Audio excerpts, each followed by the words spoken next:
नमस्ते everyone, welcome back to पाठशाला। और भाई मेरा नाम है रोहित आहूजा, जैसे कि तुम सब जानते ही हो। अब काफ़ी टाइम के बाद वीडियो आ रहा है because I was preoccupied with some work. तो अभी हम शुरू करने जा रहे हैं। वैसे भी देखो यार, मैंने सारे चैप्टर्स की वीडियो डाल दिए थे except for this chapter, that is last chapter of algebra, that is statistics. Usually ये चैप्टर लोगों को सेमेस्टर में नहीं होता है, जो अभी तुम्हारा चल रहा होगा उम्मीद है। तो ये चैप्टर नहीं होता है, इसके लिए मैंने सोचा इसका वीडियो मैं लास्ट में बनाऊंगा। बाकी सारे चैप्टर यूजुअली होते हैं, तो इसके लिए इसका वीडियो अभी मैं बना रहा हूँ, ठीक है। और मुझे कमेंट में ज़रूर बताना कि तुम्हारे एग्ज़ाम्स में क्या मेरी वीडियोस ने तुम्हें कुछ थोड़ा भी हेल्प किया, तो मुझे भी पता चले यार कि हाँ, वीडियोस बनाने का कुछ बेनिफिट हो रहा है बच्चों को। तो कमेंट में ज़रूर बताना कि सेमेस्टर में तुम्हें जो छोटे छोटे डाउट्स आ रहे थे, ठीक है, क्या उस दौरान तुमको वीडियोस ने हेल्प किया कि नहीं। तो अब मैं शुरू करने जा रहा हूँ आखिरी चैप्टर। बहुत ही इजी चैप्टर माना जाता है, थ्योरेटिकल चैप्टर है ये। इसमें कंसेप्चुअल पार्ट कम रहता है, you know it's a bit of a memory based chapter, you have to remember the formulas and everything. तो भाई शुरू करते हैं। तो इस चैप्टर में first exercise is based on mean. पहले तो हम स्टैटिस्टिक्स का मीनिंग जानते हैं। देखो, जब भी हम डेटा को कुछ इंटरप्रेट करते हैं, डेटा को इंटरप्रेट करते हैं मतलब क्या, देखो एक क्लास है, वहाँ पे बच्चों की अलग अलग परसेंटेज बताई जा रही है, ठीक है। बट अगर मेरा एक कोचिंग क्लासेस है, तो मुझे किसी को डिलीवर करना है कि मैं बताऊंगा नहीं मेरे क्लास में इस बच्चे की इतनी है, इस बच्चे की। मैं वो कहूँगा यार मेरे क्लास का एवरेज जो है ना, एवरेज वो 70%। एवरेज मीन्स मतलब क्या होता है कि मेरे यहाँ पे ऑलमोस्ट हर बच्चा 70 लेता है। ये थोड़ा मिसलीडिंग भी होता है, पर इससे क्या है, जनरल आइडिया भी मिल जाती है। देखो एवरेज में एक बहुत बड़ा इशू है, क्योंकि देखो 50 वाला भी आएगा, 90 वाला भी आएगा, एड अप करके क्या आएगा, एवरेज 70 आ रही है, मेरी एवरेज 70 आ रही है। तो मीन जो है वो एवरेज पे फोकस करता है। अब हम लोग जो देखने वाले हैं मीन, वो तीन तरीके से निकालने वाला। मीन एक ही रहने वाला है, पर उसको निकालने के तरीके अलग अलग रहने वाले हैं। उसके लिए सबसे पहले हमको समझना पड़ेगा डेटा कौन से टाइप के होते हैं, ठीक है। अब ये डेटा के टाइप्स हम 9th में पढ़ चुके हैं ऑलरेडी, तो इसके लिए मैं ज़्यादा डिटेल नहीं दूंगा, पर डेटा के टाइप्स पता होना बहुत ज़रूरी है। तो देखो भाई, शुरू करते हैं स्टैटिस्टिक्स में टाइप्स ऑफ डेटा। तो डेटा के 3 प्रकार हैं जो तुम सबको आइडिया होनी चाहिए। एक होती है रॉ डेटा, फिर होती है अनग्रुप्ड डेटा, ऐसे शब्द तुमने सुने हैं भाई, और फिर होती है ग्रुप्ड डेटा, ठीक है। अब तुम ना ये दो टाइप ऑलरेडी, इन दोनों का मीन कैसे निकालना है ये तुम 9th में पढ़ के आ रहे हो। कैसे सर, थोड़ा याद दिलाओ। रॉ मतलब बेटा, अगर सपोज 10-12 बच्चे हैं, उनकी मार्क्स अगर हम पूछ रहे हैं, तो कैसे बताएंगे सर। सपोज 20 मार्क्स की टेस्ट है, एक की 15 आई, फिर 20 आई, किसी की 17 आई, 12 आई, ऐसे करके 10 बच्चों ने मार्क्स दे दिए। तुमको निकालना है इसका मीन। क्या निकालना है इसका मीन। मीन क्या होता है, मीन मीन्स एवरेज। मीन का मतलब क्या होता है भाई, एवरेज। तुम्हें क्या निकालना है, एवरेज। एवरेज कैसे निकालोगे, सबको ऐड कर लोगे, बच्चे कितने थे 10, डिवाइड करोगे 10 से, तो that is called mean. Sum of observation upon number of observation, ये तुमको पता है ऑलरेडी मीन। ये भी पता है अनग्रुप्ड। अनग्रुप्ड क्या होता है, मतलब क्या, क्लास में ऐसी डेटा मिल रही है जहां पे बहुत बच्चों की सेम मार्क्स आई है। फॉर एग्जाम्पल 50 बच्चों की डेटा कलेक्ट की गई और उनमें सिर्फ 4 टाइप की मार्क्स आई है। मतलब क्या, एक की 12, एक की 15 और 17 और 19। ये हाइपोथेटिकल सिचुएशन है, ऐसा कभी हो नहीं सकता, मे भी हो जाए यार, क्या पता। पर अभी इधर 50 बच्चे थे, तो ये मार्क्स रिपीट हुई है। मैं बोल रहा हूं ये जो है यहां पे, इसको मैं मान लेता हूं फ्रीक्वेंसी, ठीक है। अब 12 मार्क्स, 17 मार्क्स, 15 मार्क्स, मैं बोल रहा हूं 10 बच्चों की 12 आई है, 12 बच्चों की 15 आई है, और 8 बच्चों की आई है 17 मार्क्स, और फिर यहां पे आई है 19 मार्क्स 20 की। तो ये देखो, ये 50 बच्चों की मार्क्स है। तुम बताओ, अगर मैं ये 50 बच्चों की मार्क्स रॉ डेटा के फॉर्मेट में लिखता तो गधाबंदी हो जाती, बरोबर है ना। ये 10 बार लिखना पड़ता। ये जो 12 है, ये कितनी बार लिखना पड़ता, 10 टाइम्स। वैसे ही ये 15 कितनी बार लिखना पड़ता, 12 टाइम्स। 8 कितनी बार, 17 कितनी बार लिखना पड़ता, 8 टाइम्स। तो it is better to accumulate the data and keep in this format which we call it as ungrouped frequency distribution. ungrouped क्यों, क्योंकि यहाँ पे ग्रुप नहीं बन रहे हैं।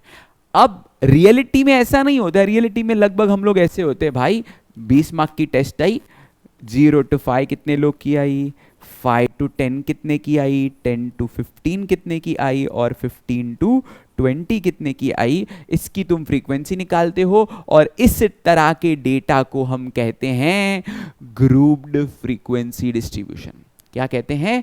Grouped frequency distribution. तो आई होप तुम्हें डेटा का डिफरेंस पता चल गया। डेटा का डिफरेंस पता चल गया तो अभी तुमको बेसिक चीज आ गई। अब हम शुरू करेंगे इसको निकालने के, यानी कि इसके मीन को निकालने के तरीके हैं कितने? 3। एक है डायरेक्ट मेथड, फिर है अज्यूम्ड मीन मेथड, और तीसरा है स्टेप डेविएशन मेथड। बहुत डिटेल में पढ़ने वाले हैं, डोंट वरी एट ऑल। उम्मीद है तुमको इन तीनों का डिफरेंस समझा है। अब हम बढ़ते हैं आगे, तो देखो क्या है।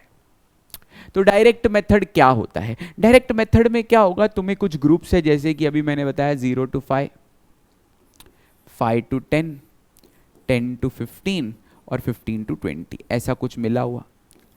फिर तुम्हें फ्रीक्वेंसी दे देते हैं। मैं फ्रीक्वेंसी का एक कॉलम छोड़ के बनाता हूँ, उसका रीज़न देता हूँ। फ्रीक्वेंसी 50 बच्चों की है, मैंने तुमको बता दिया था टोटल बच्चे 50 हैं, तो इसको 50 डिवाइड कर लेते हैं, मतलब इधर 10, 12, 8, ठीक है, 10, 12, 8 और फिर 20, तो ये हो जाएंगे 50। अब यहाँ पे तुम्हें निकालना पड़ता है एक चीज़ जिसका नाम है क्लास मार्क। क्योंकि बेटा हम लोग क्या निकालने वाले हैं? मीन। मीन मतलब एक नंबर जो दर्शाएगा कि इन बच्चों की एवरेज कितनी आई है। तो इसके लिए हमको क्या करना पड़ेगा? पहले तो इस क्लास का एक एक नंबर निकालना पड़ेगा। और मीन हमेशा किस पे फोकस करता है? बीच की डेटा पे। इसके लिए क्लास मार्क भी बीच का नंबर होता है। 0 to 5 के बीच का नंबर 2.5, फिर ये 7.5, फिर ये 12.5 और ये 17.5। तो इसको हम xi कहेंगे, इसको कहेंगे fi। और अब ये तुम्हारा सम अनग्रुप्ड से ग्रुप्ड से कन्वर्ट होके अनग्रुप्ड में आ गया। एक एक नंबर आ गया ना। देखो पिछली बार भी मैंने तुमको यही समझाया था कि भाई ये ग्रुप्ड है, और ग्रुप्ड का तुमने निकालना सीखा है। इसको xi बोलते थे, इसको fi बोलते थे, फिर निकालते थे xi इंटू fi। वही काम तुमने अभी ग्रुप्ड के साथ किया, ग्रुप्ड को बनाया अनग्रुप्ड। ठीक है, ये क्लास मार्क निकाला, फिर फ्रीक्वेंसी, फिर तुम एक कॉलम बनाओगे जिसका काम होगा xi fi निकालना, यानी कि इन दोनों को मल्टीप्लाई करना। फिर फ्रीक्वेंसी का टोटल मतलब समेशन fi। फ्रीक्वेंसी मतलब क्या? क्लास में बच्चे कितने हैं? बच्चे हैं 50। तो अब मीन निकालने के लिए फॉर्मूला हो जाती है क्या? Summation of fi xi upon summation of fi. This formula is valid for what? Direct method. Okay, direct method में हमने ग्रुप्ड को कन्वर्ट किया अनग्रुप्ड में, और फिर अनग्रुप्ड के बाद हमने सेम, बस ये देखो, मैं सिंपल चीज़ एक और याद रखता हूँ कि इसमें 4 कॉलम बनाने होते हैं, इसके बाद वाले में 5 और उसके बाद वाले में 6। ये तुम्हें हेल्प करता है जब एग्जाम में हम थोड़ा कंफ्यूज हो जाते हैं। हालांकि इसको याद नहीं रखा, ऑटोमेटिकली याद हो जाता है कि क्या करना है, बट फिर भी ये तुमको याद रखोगे तो अच्छा है। डायरेक्ट मेथड में 4 होंगे, अज्यूम्ड मीन मेथड में कितने होंगे? 5 होंगे, और फिर हमारा स्टेप डेविएशन में होंगे 6। तो ये जो फॉर्मूला मैंने तुमको अभी सिखाई है, this is for direct method. तो अभी हम क्या करेंगे? एक दो सम करेंगे डायरेक्ट मेथड पे, ताकि हमारा कंसेप्ट डायरेक्ट मेथड का क्लियर हो जाए। तो भाई शुरू करते हैं एक्सरसाइज का सम। देखो, the following table shows the number of students and the time they utilized daily for their studies. Find the mean time spent by students for their studies by direct method. तो ये जो table है तुम इसको बनाओगे पहले किस में? इसको तुम बनाओगे वर्टिकली। तो ये टाइम बेसिकली हमारा क्या रहने वाला है? क्लास। तो तुम इसको क्लास लिखो, टाइम लिखो तो भी चलेगा, डजेंट मैटर, ठीक है। और फिर ये नंबर ऑफ स्टूडेंट्स। अच्छा, एक काम करते हैं, नंबर ऑफ स्टूडेंट्स एज, जैसे कि मैंने तुमको बताया, मैं इसको बाद में बना देता हूँ एक कॉलम छोड़ के, ताकि मुझे जब क्लास मार्क निकालना पड़े तो तकलीफ ना हो। तो नंबर ऑफ स्टूडेंट्स मतलब क्या होता है? fi। फिर मुझे निकालना होता है इधर क्लास मार्क। क्लास मार्क क्या होता है? बीच का, क्लास का बीच का नंबर, यानी कि इसको डिनोट करेंगे xi से। और फिर एक कॉलम बनाना पड़ेगा जिसको हम कहेंगे xi fi। ओके, तो देखो भाई शुरू करते हैं ये सम। टाइम, क्लास मतलब 0 to 2 है, 2 to 4, 4 to 6, 6 to 8 and 8 to 10। तो xi यानी कि बीच का नंबर, 0 और 2 के बीच का नंबर 1, 3, 5, 7, 9। ओके, फ्रीक्वेंसी दी है हमको 7, 18, 12, 10 एंड 3। इन दोनों को मल्टीप्लाई करेंगे, वेरी इजी सम, 7 1 जा 7, 3 इंटू 18 यानी कि 60 में 6 कम यानी कि 54। ओके, 5 इंटू 12 60 होता है, और 7 इंटू 10 70, 3 9 जा 27। इनको ऐड करेंगे, तो इस सब को ऐड करेंगे और इसको भी ऐड करेंगे क्योंकि समेशन ऑफ फ्रीक्वेंसी भी चाहिए होता है। तो भाई 8 और 12 30, 30 और ये 40, 40 और ये 10 हो जाएंगे 50। समेशन ऑफ एफ आई हो गया मेरा कितना, 50। ओके, अब इसको भी ऐड करते हैं, 7 प्लस 4 11, 11 प्लस 7 18, 18 और ये 6 प्लस 6 12, 12 प्लस 7 19, 19 प्लस 2 21 यानी कि 21। तो 2 1 8। तो अब मुझे x बार निकालना होता है। x बार मतलब क्या, मीन। मीन ही x बार होता है, तो हर बार मीन मतलब x बार होता है। ठीक है, अभी तुमने वेरिएबल इधर x यूज़ किया, इसके लिए x बार, अगर u यूज़ किया हो तो u बार। तो x बार का फॉर्मूला हो जाएगा summation of F I X I upon summation of F I. तो summation of F I X I मैंने निकाला है, कितना आया है 218 अपॉन 50। अब देखो यार, यहाँ पे बच्चे बैठ के टेबल लेवल लगाते हैं, मेरी सजेशन है बिल्कुल मत लगाओ। 50 हमारा बहुत अच्छा दोस्त है, इसको कर दो इंटू 2, इसको भी कर दो इंटू 2, ये हो जाएगा 100। तो ये कितना हो जाएगा, 2 8 जा 16, 2 1 जा 2 प्लस 1 3, और ये 2 2 जा 4, 436। सर ऐसा क्यों किया बेटा, 100 ने हमको बहुत काम आसान करना है। कैसे करना है सर, 2 नंबर के बाद पॉइंट दे दो, सम खत्म, 4.36। अब तुम यहाँ पे अगर सम छोड़ दोगे तो गारंटी है कि एक आधी मार्क्स टीचर काटेंगे, because it's a word problem. क्या लिखा है, find the mean time spent by students for their studies by direct method. तो लिखना पड़ेगा देयरफॉर मीन टाइम, लगभग हर बच्चा 4.36 आवर स्पेंड कर रहा है पढ़ाई करने के लिए। कितना बड़ा झूठ है, देख रहे हो।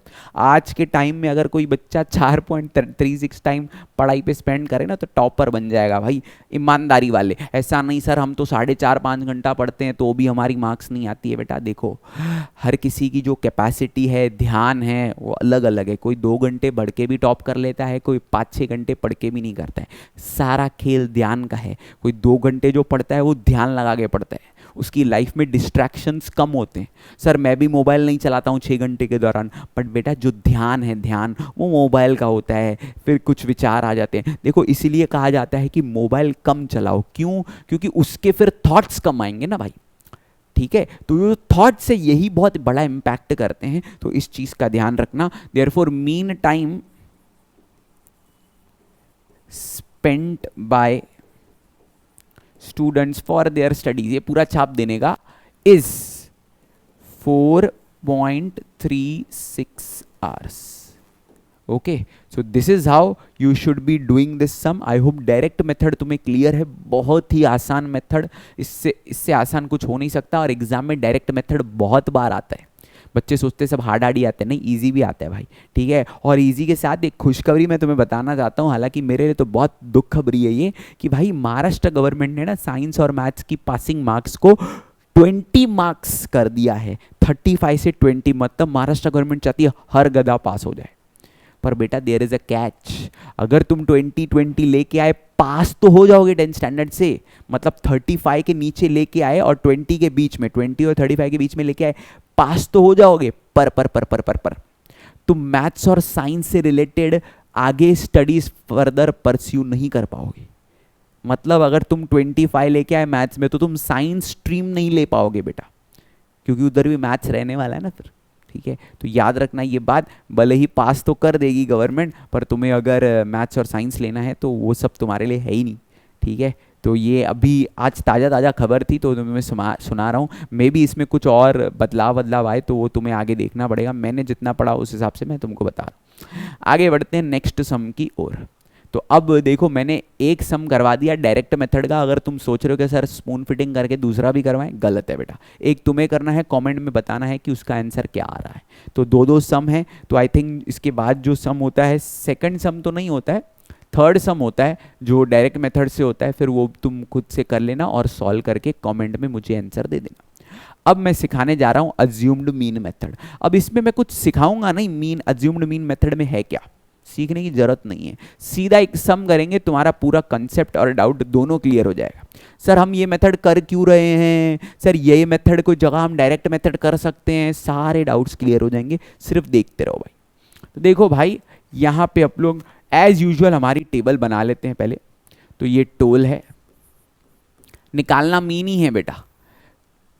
फिर टोल के बाद एक कॉलम हम छोड़ देते हैं एज यूजुअल, जो एक्सआई बनाने के लिए छोड़ते हैं, जिसको हम क्या नाम देते हैं, क्लास मार्क।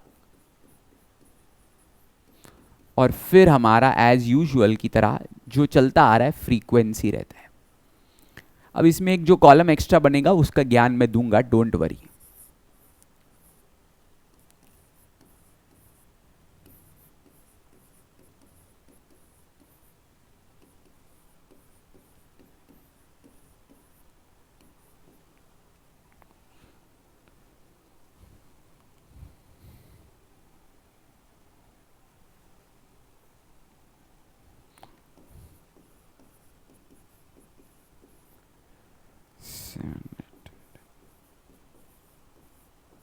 ओके, ये तो हमारा एज यूजुअल क्वेश्चन हो गया। फिर क्लास मार्क 300 और 400 के बीच में 350, 450, 550, 650, 750, ठीक है। फ्रीक्वेंसी, फ्रीक्वेंसी मतलब हमारा एफ आई 80, 110, 120, 70, 40। अब तुम थोड़ा विचार करो, विचार क्या विचार करोगे भाई, विचार ये करो, क्या तुम्हें लगता है कि इधर मैं x I into F I करूं तो ये सम लेंदी नहीं हो जाएगा? देख लो भाई, इतने बड़े बड़े नंबर है, 350 इंटू 80, 450 इंटू 1110, 110, 550 इंटू 120। तो बेटा ये सम डायरेक्ट मेथड से करना सूटेबल नहीं है, इसको थोड़ा हम छोटा करेंगे। और छोटा कैसे करेंगे, देखो हम कुछ मान लेंगे, मान लेते हैं कि ये हमारा मीन है, इसको मान लेंगे क्या, ए। अज्यूम्ड कर लेंगे कि ये हमारा मीन है, अज्यूम कर रहे हैं बेटा, टेंशन मत लो। तुम अज्यूम कर रहे हैं तो कुछ भी अज्यूम करते हो। सर मेरे को 550 अच्छा नहीं लगता है, 450 कर सकते हैं, यस। सर मेरे को 650 करना है, यस। तुम चाहो तो कोई भी नंबर अज्यूम करो, but it is better to assume बीच का नंबर, उसका राज अभी तुम्हें पता चलेगा। फिर तुम्हें एक कॉलम बनाना है जिसका नाम होने वाला है डी आई या फिर यू आई, कुछ भी दे सकते हैं नाम, और वो हो जाएगा एक्स आई माइनस ए, ठीक है। सारे डाउट क्लियर होंगे, खाली तुम पूरा सम देख लो।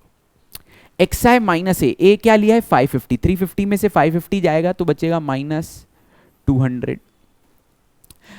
अब 450 में से 550 जाएगा तो माइनस 100, और 550 में से 550 जाएगा तो 0। क्या रहे हो सर आप, 350 minus A, what is a is 550। चाहिए तो इधर लिख के रखो ताकि कंफ्यूजन ना हो।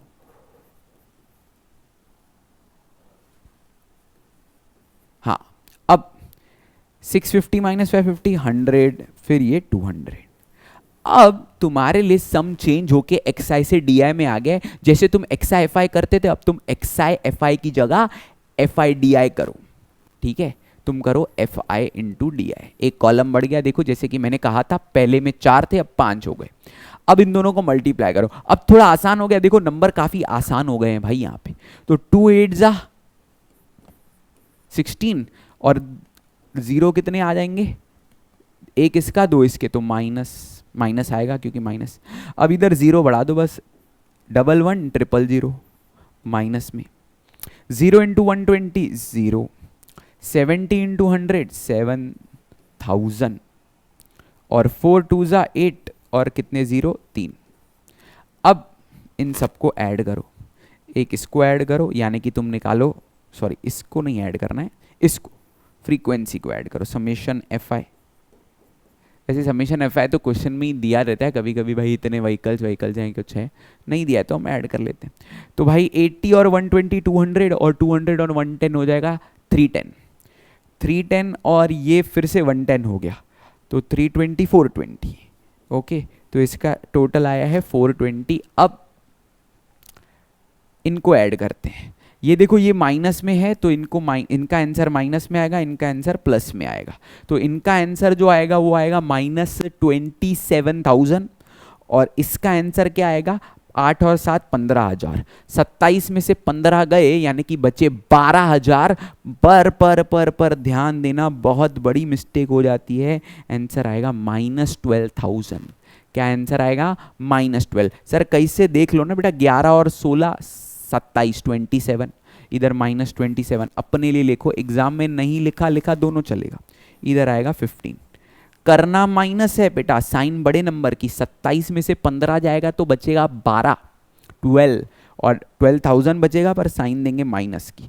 इसी के साथ हमने समेशन FIDI भी निकाल दिया, तो इसको हम लोग लिख लेते हैं समेशन FIDI।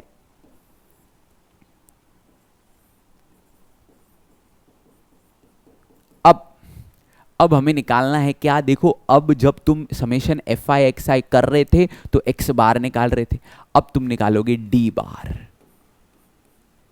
क्या निकालोगे d बार। तो अब d बार का फॉर्मूला हो जाएगा समेशन ऑफ FIDI। देखो बेटा एक बात याद रखना, ये DI मैंने दिया है, तुम DI की जगह UI भी दे सकते हो, कोई फर्क नहीं पड़ता बेटा। इनफैक्ट तुम चाहो तो VI भी दे सकते हो, कुछ भी दे सकते हैं, ठीक है। तो अब समेशन FIDI कितना आया है -12,000 अपॉन फ्रीक्वेंसी कितनी है हमारी 420, तो 0 0 कैंसिल, ठीक है। 42 और 12 बचकानी टेबल तो पता ही है सबको, 2 की लगेगी पर 6 की भी लग रही है अगर तुम ध्यान दोगे तो। 2 जा और ये हो जाएगा 7 जा, तो -200 अपॉन क्या आया है 7। अब ये हो गया अपना d बार। अब इसको और टेबल लगा लेते हैं भाई, तो इधर आएगा -2, क्योंकि बेटा 7 2 14 होता है, और अब कैरी हो जाएगा कितना 6 यानी कि 60 यानी कि आएगा कितना 56, जो कि आता है 8 टाइम्स पॉइंट। अब क्या बच गया 40, बरोबर 40 बच गया, यानी कि 4 को 0 लगाएंगे, 40 यानी कि हो जाएगा 35 यानी कि 5 टाइम्स। फिर बच गया 5 को 0 लगाएंगे, क्या आ जाएगा 7। फिर बच गया 1 को 0 लगाएंगे 1। अब इसके आगे करने की जरूरत नहीं बेटा, 2 पॉइंट तक ही तुम्हें सॉल्व करना है, तो -28.57 इज द आंसर। ये d बार आया है, x बार नहीं आया है। अब रुक जाओ, पूरे डाउट्स क्लियर हो जाएंगे। तुम्हें चाहिए होता है मीन किसका भाई, इसका x का। तो अब x bar is equals to a plus D bar. Sir ये क्या किया आपने बेटा, बहुत सिंपल, अभी मैं तुम्हें कंसेप्ट बताता हूं। देखो तुमने DI कैसे निकाला था, तुमने DI निकाला था सारे xi में से a को माइनस करके।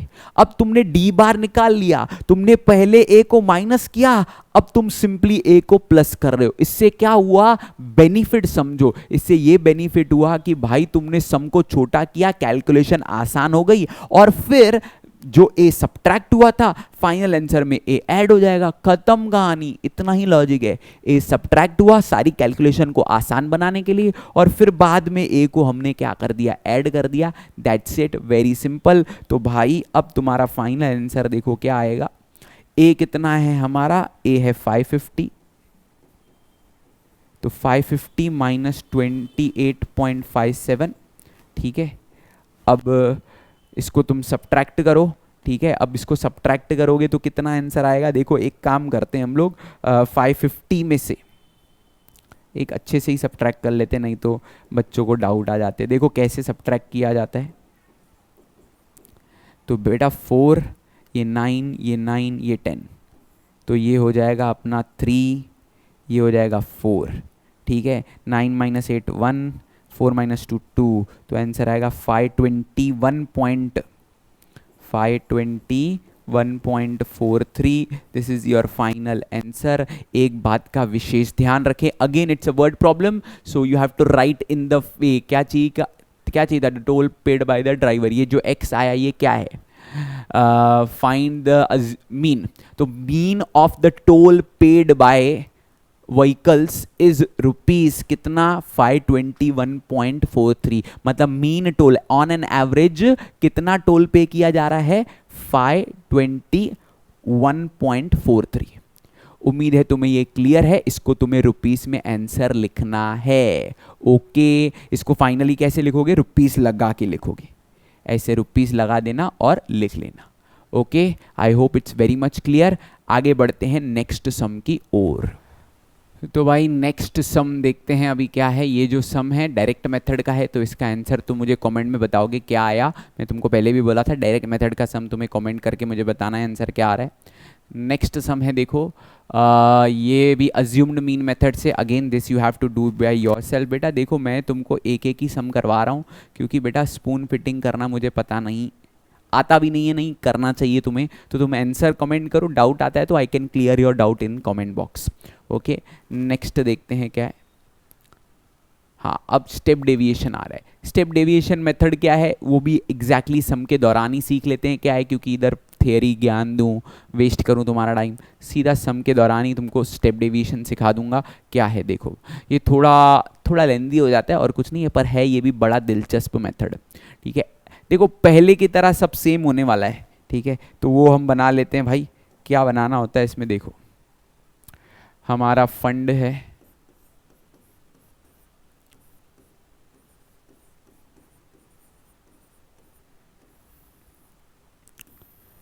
ये क्लास होता है हमारा, उसके बाद हम एक खाली छोड़ देते हैं,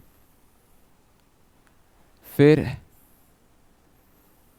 इसके बाद हमारी फ्रीक्वेंसी, ये हमारा xi होता है, class mark, number of workers लिख लेना वो तुम। अब इसमें क्या होता है, पहले ये लिख लेते हैं, फिर तुमको थोड़ा थोड़ा क्लियरिटी आने लगेगा। 0 to 500,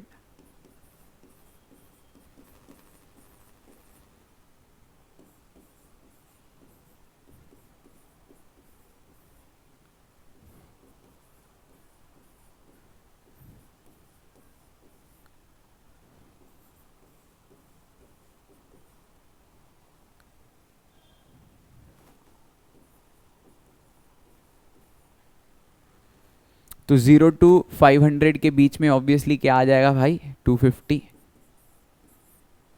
750, 1250, 1750, 2250। ओके, फ्रीक्वेंसी लिख लेते हैं। फ्रीक्वेंसी मतलब नंबर ऑफ वर्कर्स 35, 28, 32, 15, 10। देखो इसमें अज्यूम्ड मीन मेथड तक तो सम सेम ही करना है, यानी कि अज्यूम तो करना ही है। मैं इसको ही अज्यूम करता हूँ, बीच वाले को, ये थोड़ा ज़्यादा आसान होता है। और इधर मैं लिख देता हूँ डी आई, जैसे कि मैंने बताया था XI माइनस ए। ठीक है, तुमको चाहिए तो तुम बता दो कि ए तुमने लिया है 1250। तुम कुछ भी ले सकते हो बेटा ए, पर बेटर है कि बीच का नंबर लो। अब 250 में से 1250 जाएगा तो -1000, 750 जाएगा तो कितना बचेगा, 750 में से 1250 जाएगा तो कितना बचेगा, -750, ओ -500, सॉरी। और 1250 में से 1250 जाएगा फिर तो भाई बचेगा 0। 1750 में से 1250 जाएगा तो बचेगा 500, और ये बचेगा 1000। ओके, अब एक स्टेप बढ़ जाता है, और वो क्या है देखो, और वो है UI is equals to DI upon G, G for GCD। G क्या है, GCD। ठीक है, अब GCD क्या होता है, GCD means greatest common divisor, सबसे बड़ा नंबर, कॉमन नंबर, और इन सबको डिवाइड करना हो। तीन चीजें, बड़ा, इन सबको डिवाइड करे, common number, greatest common divisor, बड़ा, कॉमन, सबको डिवाइड करे, वो नंबर जो सब में सेम हो और डिवाइड भी करे सबको, बड़े से बड़ा नंबर। तो 1000, 500 और 500, 1000 यानी कि दोनों एक्चुअली माइनस में है, तो माइनस को इग्नोर कर दो, यानी कि है क्या 500 और 1000। 500 और 1000 को सबसे बड़ा नंबर कौन सा डिवाइड करेगा, अभी वो तो ओरली बता सकते थे भाई 500 ही करेगा, 500 से बड़ा हो नहीं सकता। पर अगर कोई ऊट पटांग नंबर आ गया तो देखो इसको निकालने का तरीका, इधर कौन सी टेबल लग रही है, देखो अगर तुम थोड़ा भी दिमाग लगाते हो तो भाई 100 की टेबल लग रही है, इधर आएगा 5 टाइम्स और इधर आएगा क्या 10 टाइम्स। फिर इन दोनों को कौन सी टेबल लग रही है 5 की, तो इधर आएगा 1 और इधर 2। क्या इन दोनों को कोई कॉमन टेबल लग रही है, नहीं, मतलब खत्म। तो 100 इंटू 5 इज योर जीसीडी, यहाँ पे तुम्हारा जीसीडी क्या है 500, ठीक है। अब यहाँ पे एक मैं तुम्हें रास की बात भी बताऊंगा, तो आगे वीडियो में बने रहो तो मज़ा आएगा। तो अभी इससे डिवाइड करेंगे हम लोग, इससे डिवाइड करेंगे तो इधर आएगा -2 -1 0 1 2। देखो मोटिव एक ही है बेटा कि नंबर बहुत बड़े बड़े हो गए थे, अब नंबर को छोटे किया। पहले अज्यूम्ड मेथड में हमने नंबर्स को ऐड सब्ट्रैक्ट करके छोटा किया, अब इस मेथड में हम लोग ऐड सब्ट्रैक्ट भी कर रहे हैं और डिवाइड भी कर रहे हैं। इसका नाम इसके लिए पड़ गया था स्टेप डेविएशन, स्टेप बदल रहे हैं। इसको अगर बहुत डिटेल में जानना हो ना तो इस मेथड का नाम एक्चुअली क्या है मालूम है, change of origin change of scale. But अभी इतना डिटेल में पढ़ाऊंगा तो तुमको बोर हो जाएगा, ठीक है। तो सिंपल भाषा में मैं तुम्हें अगर कहूं तो सिंपली हमने अज्यूम्ड मेथड में सम को माइनस करके छोटा किया, इसमें माइनस भी किया और डिवाइड भी किया, माइनस भी किया और डिवाइड भी किया, खत्म। माइनस भी किया और डिवाइड भी किया, कहानी खत्म। अब इससे बेनिफिट क्या हुआ, बात वही होगी, अभी तुम्हें you I into F I निकालना है। 5 इंटू 2 -70, 28 इंटू 1 -28, 32 इंटू 0 0, 15 1 जा 15, 10 इंटू 2 20। ओके, अब ऐड करते हैं, अपने को समेशन ऑफ एफ आई भी चाहिए रहेगा। इसका टोटल देखो कितना आएगा, 35 प्लस 15 50 और ये 60, तो 110 और 10 120। ओके, अब इसका टोटल करते हैं, इसका टोटल करेंगे तो माइनस में आएगा। माइनस में कितना आंसर आएगा, अगर 30 होता तो 100 आता, पर 2 कम है तो -98 और इसका आंसर 35। तो अब इसको कैसे सॉल्व करना है, माइनस करना है पर बड़े नंबर की साइन यानी कि माइनस की साइन आएगी। तो 100 में से 35 गया तो बचता है 65 पर 2 कम, तो यानी कि 63 -63 इज द आंसर। ओके, अब तुम्हें निकालना है यू बार, तुम्हें निकालना है यू बार। पिछले सब में डी बार निकाला था पहले, अब यू बार निकालना है। तो उसका फॉर्मूला हो जाएगा summation of F I U I upon summation of F I. तो summation of F I U I कितना आया है -63 upon summation of F I आया है 120, ठीक है। तो माइनस इधर 63, तो 3 का टेबल लगाते हैं, 3 का टेबल लगाएंगे तो 21 अपॉन 4, तो -21 अपॉन 4 इंटू 10, तो 4 1 जा 4 5 जा पॉइंट 10, 10 मतलब 8 आता है, 8 कितनी बार आता है 2 टाइम्स, और फिर बच गया 2 यानी कि फिर 0 लगाएंगे तो 5 टाइम्स, यानी कि आंसर आएगा -0.525। इसको थोड़ा नीचे लिख लेते हैं, आंसर आ जाएगा -0.525। सर -0 कैसे, माइनस तो था, ये अपॉन का 10 एक नंबर पीछे लेके जाएगा, साइन पॉइंट जो है ना एक पीछे लेके जाएगा, यानी कि -0.525। अब इसके बाद यू बार निकल गया। अब देखो लॉजिक समझो, पिछले सम में और इस सम में क्या फर्क था। देखो इस सम में तुमने पिछले सम को छोटा किया था, तुमने ऐड और सब्ट्रैक्ट करके, मतलब पहले सब्ट्रैक्ट किया फिर ऐड किया।